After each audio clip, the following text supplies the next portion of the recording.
नमस्कार. आज आपण बनवणार आहोत रवा केक. यासाठी अतिशय साधं, सोपं आणि घरात असणाऱ्या साहित्यापासून हा केक बनवणार आहोत. याच्यामध्ये आपण 1 वाटी रव्याचं प्रमाणाप्रमाणे मी याच्यात सगळं साहित्य घेतलेलं आहे.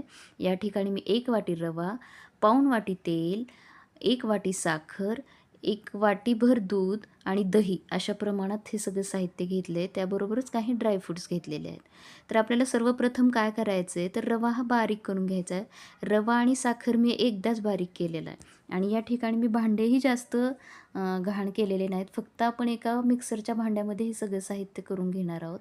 रवा आणि साखर ज्यावेळेस बारीक झाली त्याच वेळेस मी त्याच्यामध्ये तेल घातलं. त्यानंतरनं पाऊण वाटी दही घेतलेलं, ते दही जास्त आंबट नसावं ते टाकलं. त्यानंतरनं मी या ठिकाणी माझ्याकडं मिल्क पावडर नव्हती त्यामुळे कस्टर्ड पावडर वापरलेली आहे. तुमच्याकडे जर मिल्क पावडर असेल तर तुम्ही ती वापरू शकता.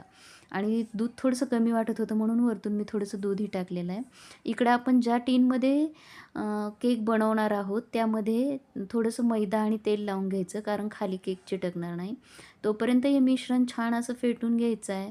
मिश्रण फेटून घेताना आपण त्याच्यामध्ये बेकिंग पावडरच्या ऐवजी मी या ठिकाणी इनो घेतलेला आहे. ते छान ॲक्टिव्ह करून असं यामध्ये भरायचं आहे आणि हे टॅप करून घ्यायचं आहे. वरतून सगळे जे आपण ड्रायफ्रुट्स घेतले होते ते टाकायचे. तुमच्याकडे जर ट्रुटी फ्रुटी असेल तर तुम्ही तेही टाकू शकता.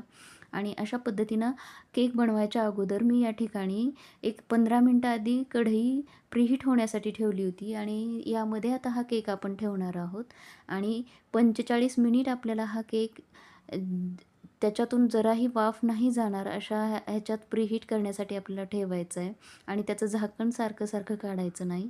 बरोबर 45 मिनिटं झाल्यानंतर ना आपण हा केक काढून चेक करून पाहायचा आहे चाकूच्या साहाय्याने, की तो त्याला चिटकतो की नाही. तर अजिबात चिटकत ज्यावेळेस नाही त्यावेळेस आपला केक झाला असं समजायचं आणि हा केक थंड झाल्यानंतर ना आपल्याला तो बाहेर काढायचा आहे आणि पाहू शकता किती छान केक झालेला आहे. स्ट्रक्चर खूप छान, बेक खूप सुंदर झालेला आहे आणि तितकाच मऊ, तितकाच लुसलुशीत आणि खरोखर अप्रतिम असा केक झालेला आहे. हां, तर चॅनलला सबस्क्राईब करायला विसरू नका आणि माझी रेसिपी कशी वाटली हे नक्कीच मला कमेंट करून सांगा. आणि हो, अशाच पद्धतीच्या नवनवीन रेसिपी पाहण्यासाठी माझ्या चॅनलला नक्की सबस्क्राईब करा.